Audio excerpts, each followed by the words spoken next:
Hey everybody, I am David, and today I'm going to be talking about the movie Rampage, starring Dwayne "The Rock" Johnson. Look, this is based off a popular arcade game from the 1980s, like mid 1980s. And I remember playing this game on, I forgot which console it was on. I think it was the original Nintendo that had the game. It might have been another one, maybe, but that's the one I remember. It might have been the Sega Genesis. I don't remember. I just remember playing the game myself, even in arcade stores and whatever. And I remember it was like the multiplayer. You get to be a lizard, a wolf, a gorilla. Just like the movie. Except the lizard was an alligator in the movie, which was a different change. Which made me wonder why the change. Was an alligator just more threatening? I don't know. But I'm gonna say this movie is exactly what you'd probably expect from a film like this. It's just dumb destruction, a fun popcorn flick. Uh, if you're going in for like something Shakespearean and amazing writing and all that, you're not gonna be getting that, because that's not what this movie is. That's not what any of these movies are whenever they make them. Some are better than others. Like I would say Kong Skull Island was a lot of fun. I think that one maybe had similar problems to this one. Maybe not as much.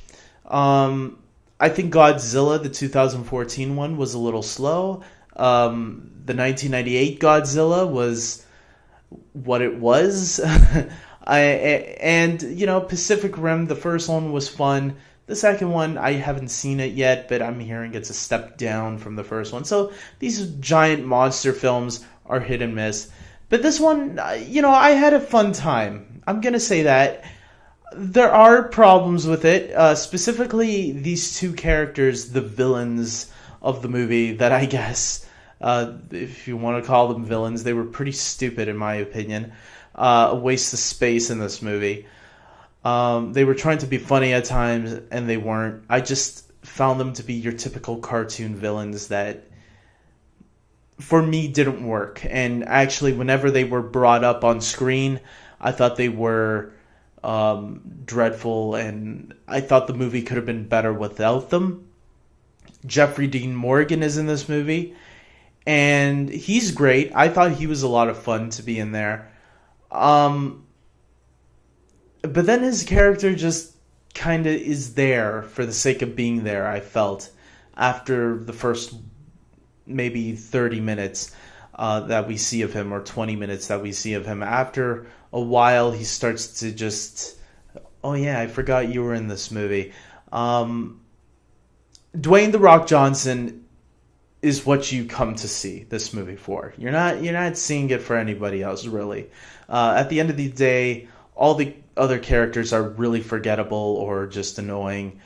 Dwayne "The Rock" Johnson is the one you're coming here for, and if you're going for that, you're going to be satisfied because he delivers. I feel he is the most watchable character in the movie, and you're here for the animals, of course. The gorilla, the giant wolf, and the giant alligator. And believe me, the last maybe 40 minutes, that movie definitely delivers on that.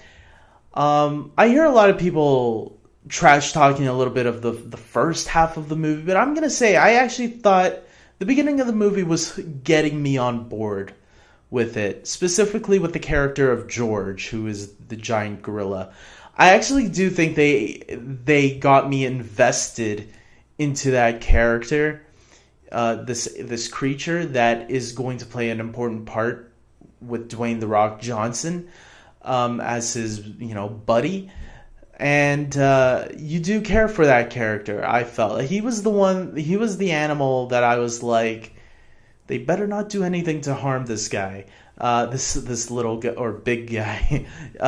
So I will say that I think they do get you invested into the gorilla. They even give you a little bit of backstory for that creature, and the special effects are just top notch in this film. You know, if you're going in for special effects, you're going to be easily satisfied on that front. But it's not always about special effects. We have to think about the story. The story is kind of thin. I'm going to say that. It's very generic. But it feels like a been there, done that scenario. I will say the middle, I was a little bit bored by the movie because when it started getting a little bit into that army stuff that I didn't care much for, FBI stuff, and again, the villain stuff, which I wish was cut out of the movie completely. But whatever. I will give this movie a 6 out of 10. I think it's a fun time at the movie, but you're not getting anything that, if you're going in expecting something different from your typical monster movie, you're not going to get that. But I will say it is a fun time at the movies. Like, if you're bored one Saturday, go out and check it out, because you'll have a pleasant time, I think, with the family, you know. So there you go, guys. That's my review for this movie. 6 out of 10. That's not a bad score. That's an average score. Maybe I would push it to a 6.5. I don't know. Right now I'm feeling just a 6. But I might push it to a 6.5 later. So there you have it. Comment below if you guys seen the movie. Tell me your thoughts on it. Like this video, subscribe to my channel, and until next time, take care.